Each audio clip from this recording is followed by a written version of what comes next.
Francisco Ignacio Madero nació el 31 de octubre de 1873 en Parras, Coahuila, en una de las familias más importantes y acaudaladas del norte de México. En 1891, el joven Madero realizó estudios de peritaje mercantil en Francia, donde también estudiaría la doctrina espírita, misma que asumiría como una guía de vida y una guía ética. El joven Madero fue un médium escribiente y por medio de esta creencia se comunicaría con los espíritus de Benito Juárez y de su difunto hermano Raúl Madero. Guiado por estos espíritus, comenzó su incursión en la política en 1904, oponiéndose a la reelección del gobernador de Coahuila, Miguel Cárdenas, quien coincidía con los ideales porfiristas. Las ideas maderistas comenzaron a nivel estatal. Esto planteaba la necesidad de una estructura humana que lo impulsara a consolidar su proyecto de la socialdemocracia. Madero planteaba limitar el poder y volver a la práctica de la Constitución de 1857. Su lema era libertad y sufragio, no reelección. Uno de sus principales aliados fue el filósofo y escritor Ricardo Flores Magón, a quien le ayudó a financiar por un tiempo su periódico Regeneración, cuyo contenido exponía y criticaba las injusticias dictatoriales del gobierno porfirista. Madero fue cuidadoso y cauteloso con el plan político que diseñaba. Apoyando también en sus creencias espiritistas, se le decía que él estaba predestinado para darle libertad al pueblo. Tras una entrevista concedida por Porfirio Díaz a la revista Pearsons, dejaba en claro que después de 3 décadas en el poder, se retiraría y permitiría celebrar las elecciones de 1910 con libertad, y esperaba con ansia su sucesión. Pero la visión de Francisco I. Madero cambió al conocer en persona a Porfirio Díaz, dándose cuenta que aquel hombre no cedería el poder. Es por esto que Francisco I. Madero respondió escribiendo un libro, La sucesión presidencial, en 1910. En este libro, Madero diagnosticaba los males de México: el poder absoluto, el desinterés del gobierno en el pueblo y el militarismo. En el texto, proponía una solución pacífica en la que hubiese una transición democrática a través de la voz del pueblo, la cual debía ser escuchada en las urnas electorales. Previo a las elecciones, Porfirio Díaz ordenó la detención de Francisco I. Madero y fue arrestado en Monterrey, acusado de conato de rebelión.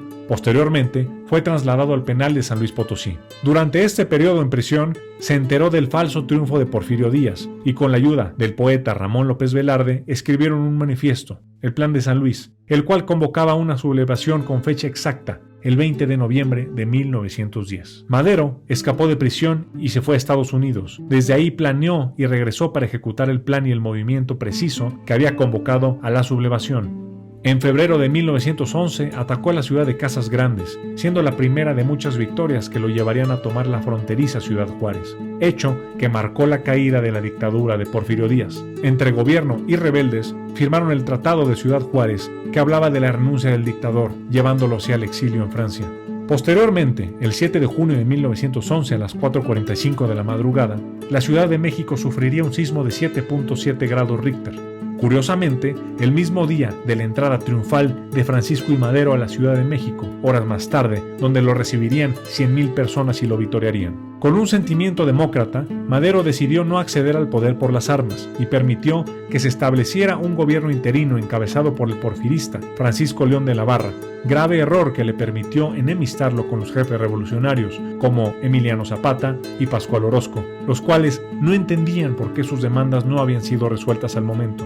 Al mismo tiempo, Madero permitiría el desarme y el licenciamiento de las tropas que le habían dado la victoria.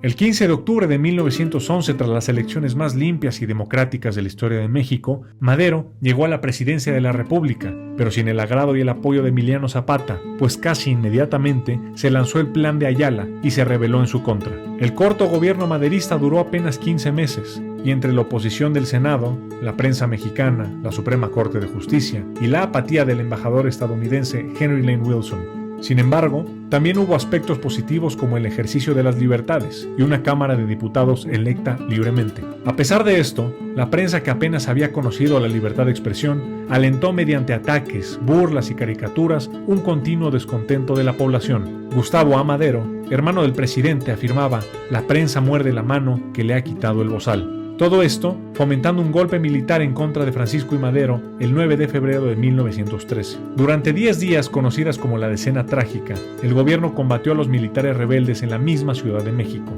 Los golpistas, Manuel Mondragón, Félix Díaz, el sobrino de Porfirio Díaz, y Bernardo Reyes encabezaron el ataque, tomando como cuartel el edificio de la Ciudadela. Madero cedió el control de sus fuerzas al general Victoriano Huerta para enfrentar a los sublevados mientras Madero buscaba refuerzos en Cuernavaca de la mano del general Felipe Ángeles. Victoriano Huerta, el Chacal, entraría en comunicación con Mondragón y Díaz. Después de la comunicación con los líderes de las tropas rebeldes, sospechosamente, los ataques de Huerta se vieron un poco certeros, donde sacrificó a fieles soldados innecesariamente. Las batallas pasaron y la traición de Huerta fue comprobada por Gustavo Madero, quien llevó a Huerta con Francisco su hermano. Sin embargo, Madero lo perdonó y fue quizá el error más grande que llegó a cometer, ya que 24 horas más tarde, un grupo militar, siguiendo órdenes de Victoriano Huerta, provocarían una balacera en Palacio Nacional y tomarían como prisionero el día 18 de febrero a Madero y al mismo tiempo a su vicepresidente Pino Suárez. Tiempo después golpearían, torturarían y asesinarían brutalmente a Gustavo Madero en la Ciudadela. Tras dicho golpe, Madero y su vicepresidente, José María Pino Suárez, fueron obligados a renunciar el 19 de febrero de 1913. El sucesor presidencial fue Pedro Lascurain, durante solamente 45 minutos, quien a su vez dimitiría a favor de Victoriano Huerta, consumando así un doble golpe de Estado. Después de esto, la noche del 22 de febrero, mientras Madero y Pino Suárez fueron escoltados a la penitenciaría de Lecumberri, el mayor Cárdenas asesinó a Madero y a su vicepresidente, disparándole en el cuello. Al siguiente día, el nuevo gobierno encubriría el asesinato, diciendo que aparentemente había fallecido durante un intento de rescate por parte de sus seguidores.